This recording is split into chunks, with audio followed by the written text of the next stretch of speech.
Hello students, welcome to Eduport. മക്കളെ, ഈ ഒരു വീഡിയോയിൽ നമ്മൾ പഠിക്കാൻ വേണ്ടി പോകുന്നത് ഇക്വിലിബ്രിയം എന്ന് പറയുന്ന ചാപ്റ്ററിൽ നിങ്ങൾ എഴുതാൻ പോകുന്ന എക്സാം ഇല്ലേ, ബോർഡ് എക്സാം, അതിൽ നിർബന്ധമായും നിങ്ങൾ പഠിച്ചിരിക്കേണ്ട ഏറ്റവും ഇമ്പോർട്ടൻ്റ് ആയിട്ടുള്ള കുറച്ച് ക്വസ്റ്റ്യൻസ് ആണ്. അത് പഠിക്കാതെ എൻ്റെ കുട്ടികൾ ഒരു കാരണവശാലും എക്സാമിന് പോവരുത്. കാരണം അത്രയും ഇമ്പോർട്ടൻ്റ് ആയിട്ടുള്ള കാര്യങ്ങളാണ് നമ്മൾ പറയാൻ വേണ്ടി പോകുന്നത്. അത് പഠിച്ചു കഴിഞ്ഞിട്ട് നിങ്ങൾക്ക് വേണമെങ്കിൽ സമയമുണ്ടെങ്കിൽ വേറെ എന്തും പഠിക്കാം. ഓക്കെ, നോക്കാം നമുക്ക്. First question, examine the chemical equilibrium. ശരി, ഇക്വിലിബ്രിയം നമ്മൾ എക്സാമിൻ ചെയ്യാം. എന്താ ചോദ്യം? എന്താ ഇക്വിലിബ്രിയം കോൺസ്റ്റന്റ് Kc എഴുതാനാ ചോദ്യം. Very simple.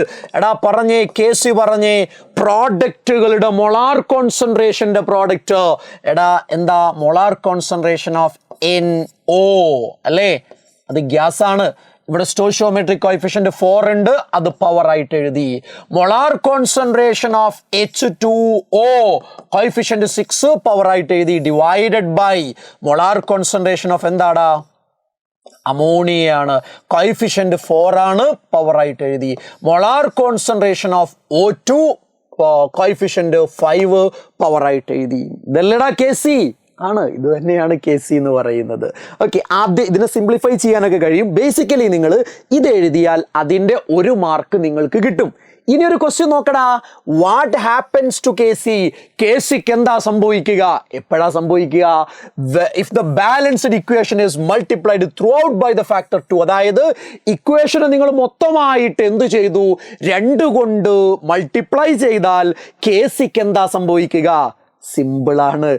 ആ നമ്പർ 2 കൊണ്ടല്ലേ മൾട്ടിപ്ലൈ ചെയ്തത്, അത് Kcയുടെ പവർ ആയിട്ട് മാറുമെന്ന് നമ്മൾ പഠിച്ചിട്ടുണ്ട്. സോ മൊത്തമായിട്ട് നിങ്ങൾ 2 കൊണ്ട് മൾട്ടിപ്ലൈ ചെയ്താൽ Kcയുടെ വാല്യൂ Kc റൈസ് ടു 2 ആയി മാറുമെന്ന് മക്കൾ മനസ്സിലാക്കുക. ഇതോട് ചേർത്ത് വെക്കേണ്ട ഒരു കാര്യമാണ്, ഫോർവേഡ് റിയാക്ഷന്റെ ഇക്വിലിബ്രിയം കോൺസ്റ്റന്റ് Kc ആണെങ്കിൽ ബാക്ക്വേർഡ് റിയാക്ഷൻ അല്ലെങ്കിൽ റിവേഴ്സ് റിയാക്ഷന്റെ ഇക്വിലിബ്രിയം കോൺസ്റ്റന്റ് എന്താ, 1/Kc ആണ്. അഥവാ Kcയുടെ റെസിപ്രോക്കൽ ആണ് എന്ന കാര്യം മക്കൾ മറന്നു പോകരുത് എന്ന് ഓർമ്മപ്പെടുത്തുകയാണ്. അടുത്ത ക്വസ്റ്റ്യൻ, ഇഫ് ദ ഇക്വിലിബ്രിയം, ഒരു ഇക്വിലിബ്രിയം തന്നിട്ടുണ്ട്, the value of equilibrium constant Kpയുടെ വാല്യൂ തന്നിട്ടുണ്ട്, ടെമ്പറേച്ചർ തന്നിട്ടുണ്ട്, Kc കാണാനാ പറഞ്ഞത്. എന്താടാ Kpയും Kcയും തമ്മിലുള്ള ബന്ധം? നമുക്കറിയാം, Kp is equal to Kc into RT raised to delta n. ചോദ്യം Kc ആണ്. ബാക്കിയുള്ളവരൊക്കെ ലെഫ്റ്റിലേക്ക് കൊണ്ടുപോവാ. Kp divided by RT raised to delta n എന്നാണ്. Kpയുടെ വാല്യൂ തന്നിട്ടുണ്ട്, 1.8 into 10 raised to -3 ആണ്. 8.314 തന്നിട്ടില്ല, കാണാതെ പഠിക്കേണ്ടതുണ്ട്. ടെമ്പറേച്ചർ തന്നിട്ടുണ്ട് 500. ഡെൽറ്റ എൻ എന്താ? പ്രോഡക്റ്റിലുള്ള ഗ്യാഷ്യസ് മോളിക്യൂൾ മൈനസ് റിയാക്ടന്റിലുള്ള ഗ്യാഷ്യസ് മോളിക്യൂൾസ് അല്ലേ? നോക്ക്, നിങ്ങൾ പറ, delta N is equal to പ്രോഡക്റ്റിൽ ആരാ? 2 NO ഗ്യാസ്. അപ്പൊ 2 ഒരു Cl2 ഗ്യാസ്, അപ്പൊ 2 + 1 3 ആണ് പ്രോഡക്റ്റ്, മൈനസ് റിയാക്ടന്റ് എന്താടാ, 2 ഗ്യാസ്. സോ 3 - 2 = 1. അപ്പൊ ഡെൽറ്റാന്റെ സ്ഥാനത്ത് 1 ആണ്. അത് ഇടേണ്ട ആവശ്യം പോലും ഇല്ല. യെസ്, അപ്പൊ ഇതിൽ നിന്ന് ഇത് ഡിവൈഡ് ചെയ്ത് കഴിഞ്ഞാൽ നമുക്ക് Kc കിട്ടും. കാൽക്കുലേറ്ററിൽ അടിക്കാൻ നമുക്കറിയാം. പക്ഷെ എന്താ കാര്യം, ഈ ഇക്വേഷൻ ഉള്ള കാര്യം എല്ലാവരും ഓർത്തിരിക്കണം. ഇത്രയേ ഉള്ളൂ. 6ന്റെ വാല്യൂ ക്വസ്റ്റ്യനിൽ തന്നിട്ടില്ലെങ്കിലും എഴുതാൻ നമുക്ക് കഴിയണം. പ്രത്യേകം മക്കളെ ശ്രദ്ധിക്കുക. അടുത്ത question, name and state the law used to predict effect of change in pressure in equilibrium. Pressure ആവട്ടെ, ടെമ്പറേച്ചർ ആവട്ടെ, കോൺസെൻട്രേഷൻ ആവട്ടെ, അതൊക്കെ ഇക്വിലിബ്രിയത്തെ എങ്ങനെയാ എഫക്റ്റ് ചെയ്യുക, അല്ലെങ്കിൽ ഇക്വിലിബ്രിയം അറ്റൈൻ ചെയ്തൊരു സിസ്റ്റത്തിനെ എങ്ങനെ എഫക്റ്റ് ചെയ്യുക എന്ന് പറയാൻ ഒരേ ഒരു ലോയെ നമ്മുടെ കയ്യിലുള്ളൂ. അത് ലെ ഷാർട്ട്ലിയ പ്രിൻസിപ്പിളാണ്. ആ പ്രിൻസിപ്പിൾ ലെ ഷാർട്ട്ലിയ പ്രിൻസിപ്പിളാ. അത് നല്ല നീറ്റായിട്ട് അടിപൊളിയായിട്ട് മക്കളെ നമ്മൾ പഠിച്ചിരിക്കണം, അറിഞ്ഞിരിക്കണം. ഓക്കെ, നമുക്ക് നോക്കാം എന്താ ലെ ഷാർട്ട്ലിയ പ്രിൻസിപ്പിൾ പറയുന്നത്. Whenever there is a change in concentration, temperature or pressure of a system at equilibrium, the system will try to readjust in such a way so as to cancel the effect of that change എന്നുള്ളതാണ്. നോക്കടാ, it states that whenever there is a change in concentration, pressure or temperature of a system at equilibrium, the system will try to readjust in such a way so as to cancel the effect of that change. ഇക്വിലിബ്രിയത്തിലുള്ള ഒരു സിസ്റ്റത്തിന്റെ ടെമ്പറേച്ചറോ പ്രഷറോ കോൺസെൻട്രേഷനോ ഒക്കെ change ചെയ്ത് കഴിഞ്ഞാൽ ആ ചേഞ്ചിന്റെ effect ഇല്ലാതാക്കാൻ വേണ്ടി system റീഅഡ്ജസ്റ്റ് ചെയ്യും. ഇതാണ് പരിപാടി. ഇതാണ് പരിപാടി. അത് അറിയാത്തവരാണോ നിങ്ങൾ? വീഡിയോ നിങ്ങൾ മുന്നോട്ട് കാണേണ്ടതില്ല. വീഡിയോ പോസ്റ്റ് ചെയ്യണം, എന്നിട്ട് നോട്ടിലേക്ക് ഈ ഡെഫിനിഷൻ ഒന്ന് എഴുതി വെക്കണം, ആ പ്രിൻസിപ്പിൾ ഒന്ന് എഴുതി വെക്കണം. എന്നിട്ട് 2 തവണ വായിച്ചു അത് പഠിച്ചു എന്ന് ഉറപ്പാക്കിയിട്ട് കണ്ടിന്യൂ ചെയ്താൽ മതി. കാരണം പ്രധാനപ്പെട്ട ക്വസ്റ്റ്യൻ ആണ്, പഠിക്കാതെ പോകരുത്. 10th മുതലേ നമ്മൾ പഠിക്കുന്നതാ. ഇനിയും നമ്മൾ പഠിച്ചിട്ടില്ലെങ്കിൽ അത് മോശമാടാ. അത് പഠിച്ചിട്ട് നിങ്ങൾ പ്രൊസീഡ് ചെയ്താൽ മതി. നിങ്ങൾ പഠിച്ചവരാണ് എന്ന് ഞാൻ വിചാരിക്കുന്നു. അടുത്തതാടാ, predict the effect of change in pressure and temperature. Haber process തന്നിട്ടുണ്ട്. എങ്ങനെയാടാ അത് പറയാ? പ്രഷറിന്റെ എഫക്റ്റ് എങ്ങനെയാ പറയാ? വെരി സിമ്പിളാ. നോക്കടാ, ഇവിടെ റിയാക്റ്റന്റിന്റെ നമ്പർ ഓഫ് മോൾസ് 1+3 4 മോളാണ്. പ്രോഡക്റ്റ് 2 മോളാണ്. പറയേണ്ട കാര്യമില്ല.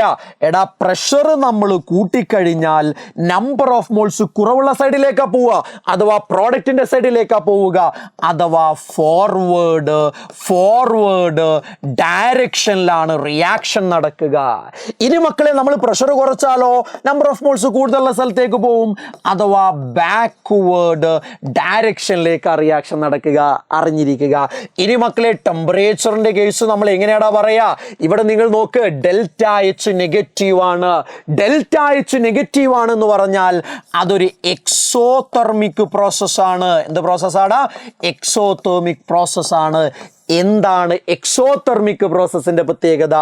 അവിടെ ടെമ്പറേച്ചർ കൂടിക്കഴിഞ്ഞാൽ ബാക്ക്വേർഡ് ഡയറക്ഷനിലേക്കാണ് റിയാക്ഷൻ നടക്കുക. അപ്പൊ ടെമ്പറേച്ചർ കുറഞ്ഞാലോ എക്സോതെർമിക്കില് ഫോർവേഡ് ഡയറക്ഷനിലേക്കാണ് റിയാക്ഷൻ നടക്കുക. Got it? അറിയണം കേട്ടോടാ, അറിയണം. ടെമ്പറേച്ചറിന്റെയും പ്രഷറിന്റെയും എഫക്റ്റ് എങ്ങനെയാ പറയാന്ന് നമ്മൾ പഠിക്കേണ്ടതുണ്ട്. ഇത് എക്സോതെർമിക് അല്ലേ? ഇതിന്റെ നേരെ ഓപ്പോസിറ്റ് എൻഡോതെർമിക്. അറിഞ്ഞിരിക്കുക. അടുത്ത question, predict the effect of pressure in the following equilibrium. Pressure ആയതുകൊണ്ട് നമ്പർ ഓഫ് മോൾസ് കാണണം. 1+1 2 മോളാണ്. ഇവിടെ എത്ര ആളുള്ളത്? 2 മോളാണ്. നിങ്ങൾക്കറിയാം, റിയാക്റ്റന്റിന്റെയും പ്രോഡക്റ്റിന്റെയും നമ്പർ ഓഫ് മോൾസ് സെയിം ആണെങ്കിൽ there is no effect for pressure.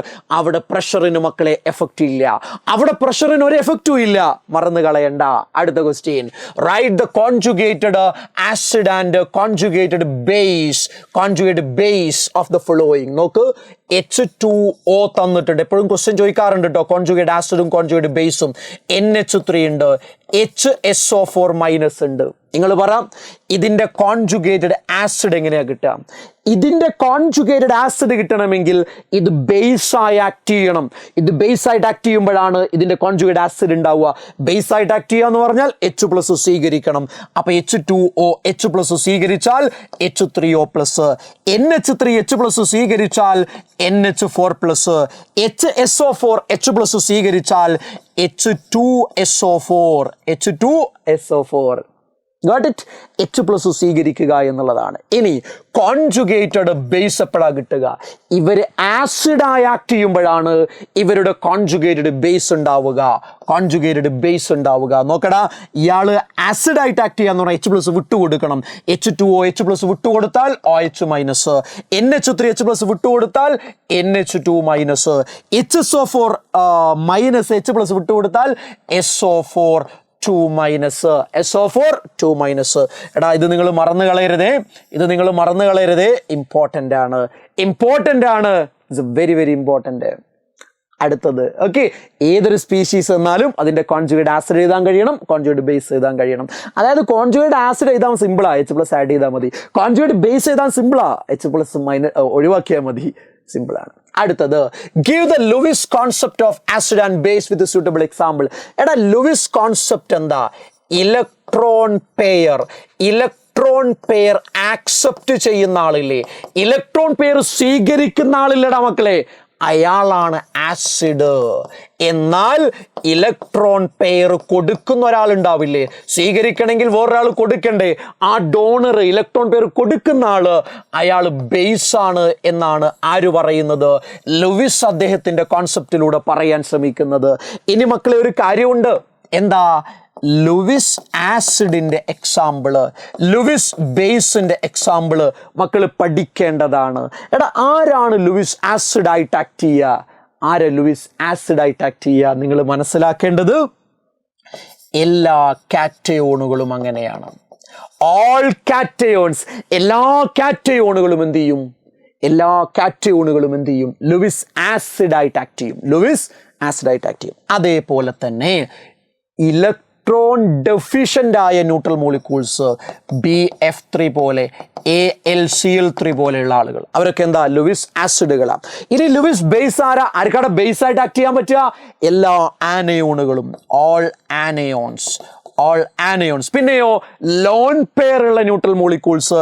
Loan പെയറുള്ള ന്യൂട്രൽ മോളിക്യൂൾസ് എന്ന് പറഞ്ഞാൽ NH3, അതേപോലെ തന്നെ H2O.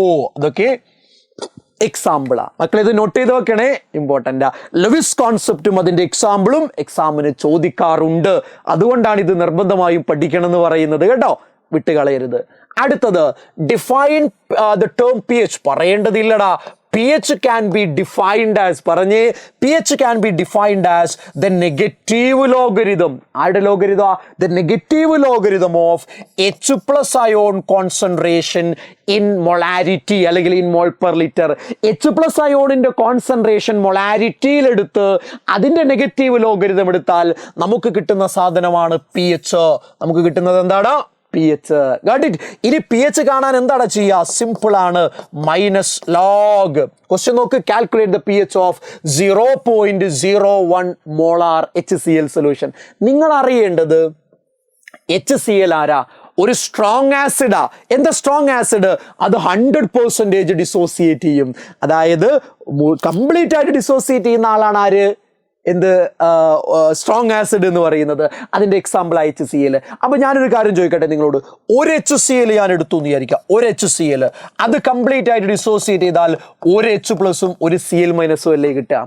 അപ്പോൾ ഒരു HCl ഡിസോസിയേറ്റ് ചെയ്യുമ്പോൾ ഒരു H+ കിട്ടാം. അപ്പോൾ 10 HCl ഡിസോസിയേറ്റ് ചെയ്താലോ 10 H+ കിട്ടും. 100 ഡിസോസിയേറ്റ് ചെയ്താലോ 100 H+ കിട്ടും. എങ്കിൽ 0.01 മോളാർ HCl ഡിസോസിയേറ്റ് ചെയ്താലോ 0.01 H+ കിട്ടും. അങ്ങനെ തന്നെയല്ലേ? ആണ്. അപ്പൊ നമുക്ക് HCl കിട്ടുക 0.01 HCl ആണ്. ഓക്കെ, അതിന്റെ കോൺസെൻട്രേഷൻ 0.01 മോളാർ ആണ്. ദാറ്റ് മീൻസ് 10⁻⁻² മോളാർ ആണ് ആ H+ന്റെ concentration in molarity. Capital M കാണുന്നില്ലേ? In molarity. അപ്പോൾ 10⁻⁻² എന്നുള്ളതാണ്. ഓക്കെ, അപ്പോൾ എന്താണ് ചെയ്യുക? -2 ഇൻറ്റു -log10. log10 എന്താണ്? log10 1 ആണ്. അപ്പോൾ -1 into -2 is equal to 2. Okay, അപ്പോൾ ഈ സൊല്യൂഷൻ്റെ pH 2 ആണ്. 2 മീൻസ് <7 ആണ്. ദാറ്റ് മീൻസ് അസിഡിക് ആണ് എന്ന് ഞാൻ പറയേണ്ട കാര്യമില്ല, മക്കൾക്ക് അറിയുന്ന കാര്യമാണ്. അപ്പോൾ ഇവിടെ ഒന്നുമില്ലടാ. 0.01 മോളാർ HCl എടുത്താൽ 0.01 മോളാർ H+ അയോണാണ് കിട്ടുക. അപ്പോൾ ഈ കോൺസെൻട്രേഷൻ്റെ സ്ഥാനത്ത് അത് സബ്സ്റ്റിറ്റ്യൂട്ട് ചെയ്യണം, അത്രയേ ഉള്ളൂ, വേറെ പ്രശ്നമൊന്നുമില്ല. അടുത്തത് എന്താ? An aqueous solution of NaCl is neutral while that of copper chloride is acidic. Why? Very simple. എടാ, NaCl എങ്ങനെ ഉണ്ടായതാണ് എന്ന് നോക്ക്. NaCl ഉണ്ടായത് ഒരു സ്ട്രോങ് ബേസ് ആയിട്ടുള്ള NaOH, സ്ട്രോങ് ബേസ് ആയിട്ടുള്ള NaOH, അതേപോലെ തന്നെ സ്ട്രോങ് ആസിഡ് ആയിട്ടുള്ള HCl. ഇവർ രണ്ടുപേരും കമ്പൈൻ ചെയ്യുമ്പോഴാണ് വാട്ടർ പുറത്തേക്ക് പോയിട്ട് ക്ലോറിൻ ഇങ്ങോട്ട് വന്ന് സോഡിയം ക്ലോറൈഡ് എന്ന് പറയുന്ന സാൾട്ട് ഉണ്ടാവുന്നത്. അപ്പം മക്കൾ മനസ്സിലാക്കേണ്ട കാര്യം, ഒരു സാൾട്ട് ഫോം ചെയ്യുന്നത് സ്ട്രോങ് ആസിഡും സ്ട്രോങ് ബേസുമായി കമ്പൈൻ ചെയ്തിട്ടാണെങ്കിൽ വാട്ടർ ബൈ പ്രൊഡക്റ്റ് ഉണ്ട്. ആ സാൾട്ടിന് ഹൈഡ്രോളിസിസ് നടക്കില്ല. അയാളുടെ pH 7 ആയിരിക്കും. അയാൾ ഒരു ന്യൂട്രൽ ആയിരിക്കും. അയാളൊരു എന്ത് സാൾട്ടായിരിക്കുമെടാ? അയാളൊരു ന്യൂട്രൽ സാൾട്ടായിരിക്കും. മറന്നു കളയരുത്. അതുകൊണ്ടാണ് അയാളുടെ pH 7 ആവുന്നത്, ന്യൂട്രൽ ആവുന്നത്. എന്നാൽ അടുത്ത ആൾ നോക്ക് നിങ്ങൾ, CuCl2, കോപ്പർ ക്ലോറൈഡ്. ഈ കോപ്പർ ക്ലോറൈഡ് എങ്ങനെ ഉണ്ടായതാ? നിങ്ങൾ നോക്കി വെക്കുന്നത് നല്ലതാണ്. കോപ്പറിൻ്റെ ഹൈഡ്രോക്സൈഡ് അതൊരു വീക്ക് ബേസ് ആണ്. അതേപോലെ തന്നെ 2 HCl അതൊരു സ്ട്രോങ് ആസിഡാ. ഇവിടെ രണ്ടുപേരും സ്ട്രോങ് അല്ല, മുകളിൽ രണ്ടുപേരും സ്ട്രോങ് ആയിരുന്നു, ഇവിടെ ഒരാളെ സ്ട്രോങ് ഉള്ളൂ, അത് ആസിഡാ സ്ട്രോങ്. അതുകൊണ്ട് തന്നെ ഇവർ പരസ്പരം കമ്പൈൻ ചെയ്യുമ്പോഴാണ് CuCl2 പ്ലസ് 2H2 ഉണ്ടാവുന്നത്. വാട്ടർ ഞാൻ എഴുതുന്നില്ല. ഈ സാൾട്ടിന്റെ പ്രത്യേകത എന്താ അറിയോ? ഇവിടെ ഹൈഡ്രോളിസിസ് നടക്കും, കാരണം ഇവിടെ രണ്ടാളും സ്ട്രോങ് അല്ല, ഒരാളെ സ്ട്രോങ് ഉള്ളൂ, ആരാ? ആസിഡാ. അതുകൊണ്ട് അവിടെ pH <7 ആയിട്ട്, അതുകൊണ്ട് അയാൾ എന്താണ്? ആസിഡിക് സാൾട്ടാണ് എന്ന കാര്യം മക്കൾ മനസ്സിലാക്കണം. അതുകൊണ്ടാണ് NaCl ന്യൂട്രലും കോപ്പർ ക്ലോറൈഡ് അസിഡിക്കുമായത് എന്ന് മനസ്സിലാക്കുക. അപ്പോൾ ഒരു സാൾട്ട് തന്ന് അതെന്തുകൊണ്ട് അസിഡിക്കായി, എന്തുകൊണ്ട് ബേസിക്കായി, എന്തുകൊണ്ട് ന്യൂട്രലായി എന്ന് ചോദിക്കുമ്പോൾ മക്കൾ പഠിക്കേണ്ടത്, മക്കൾ മനസ്സിലുണ്ടാവേണ്ടത് അത് ഏത് തരം ആസിഡും ബേസും കൂടിച്ചേർന്നുണ്ടായതാണ് എന്ന ഐഡിയ ആണ് എന്ന് ഞാൻ നിങ്ങളെ ഓർമ്മപ്പെടുത്താൻ ആഗ്രഹിക്കുന്നു. അടുത്തത്, what is ionic product of water? എല്ലാവർക്കും അറിയാം, KW കുറിച്ചാണ് ചോദ്യം. അയോണിക് പ്രോഡക്റ്റ് എന്താടാ? Molar concentration of H+ ion, അതിന് പകരം H3O+ കൊടുക്കാം, into molar concentration of OH- ion. ഇവരുടെ പ്രോഡക്റ്റിന് അല്ലേടാ നമ്മൾ അയോണിക് പ്രോഡക്റ്റ് ഓഫ് വാട്ടർ അഥവാ KW എന്ന് പറയാ. യെസ്, നമുക്കറിയുന്നതാണ്. Arrange the following in the increasing order of the acidic strength.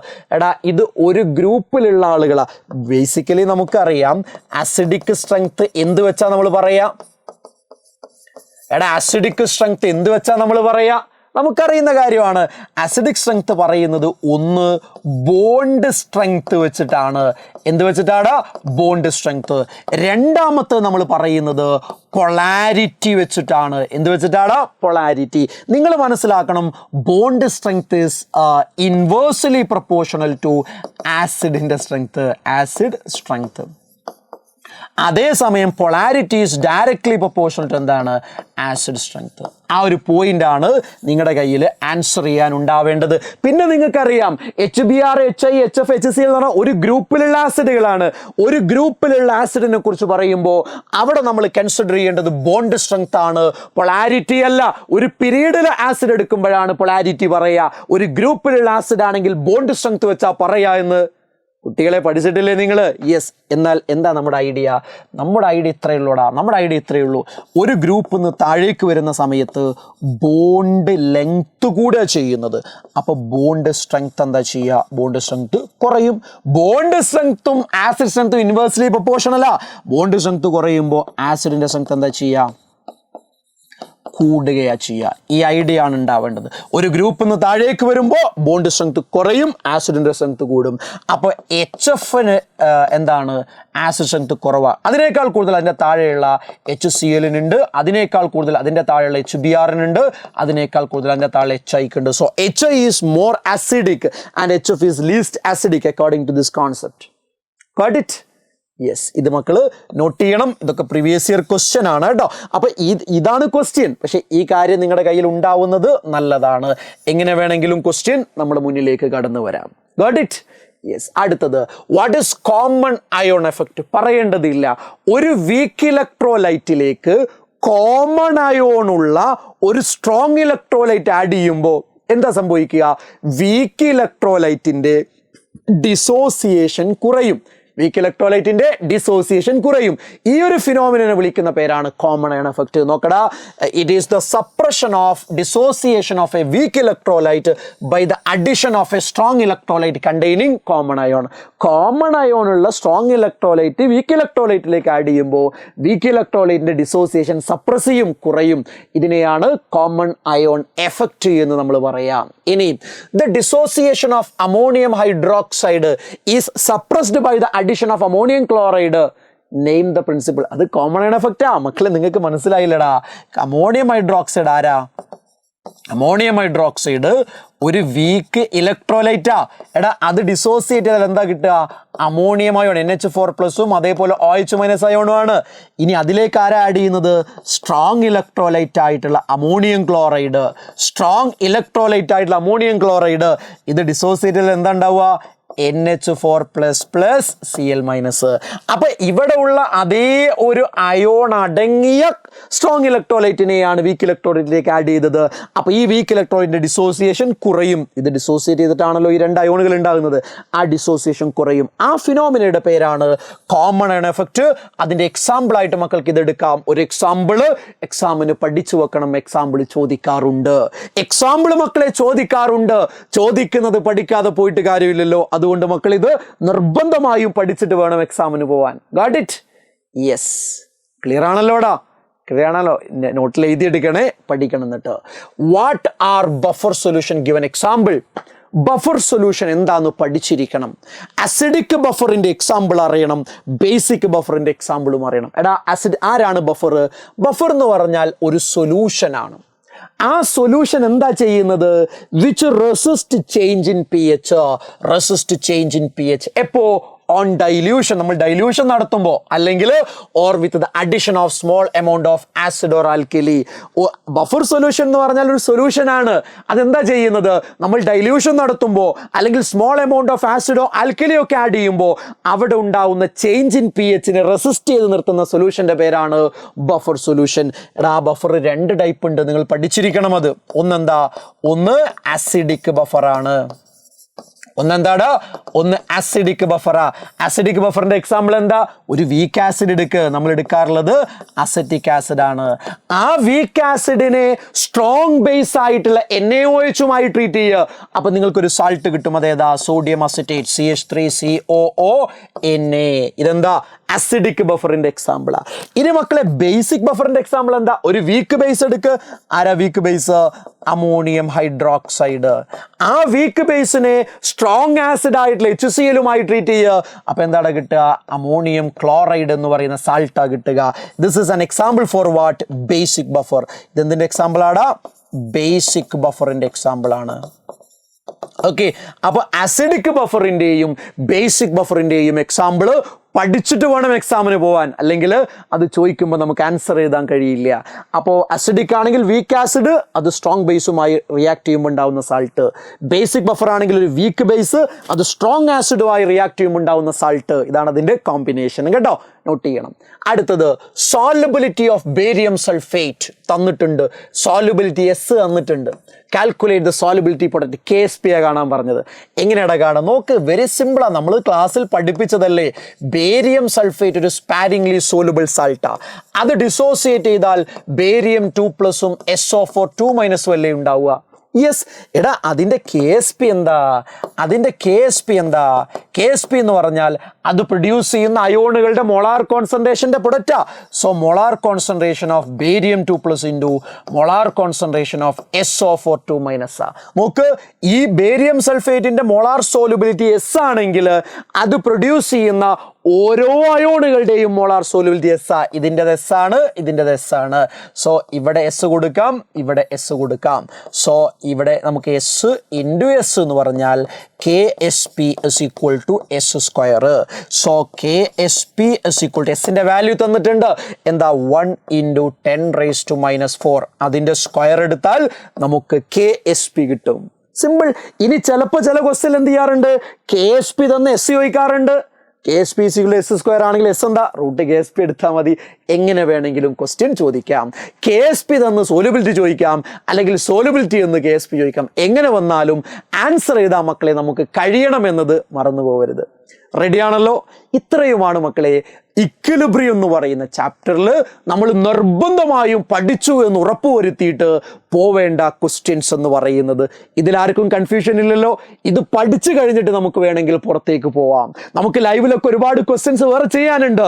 എന്നാൽ ഇതാണ് ഏറ്റവും ഇമ്പോർട്ടൻ്റ് എന്ന് മനസ്സിലാക്കി ഇത് പഠിച്ചു എന്ന് ഉറപ്പുവരുത്തിയിട്ട് നിങ്ങൾ ലൈവിലേക്ക് വരിക. ഓക്കെ മക്കളെ, നമുക്ക് എന്ത് വില കൊടുത്തും കെമിസ്ട്രിയിൽ ഫുൾ മാർക്കിലേക്ക് എത്തണം. ഓക്കെ, നന്നായിട്ട് പഠിക്കുക. All the very best. Thank you very much.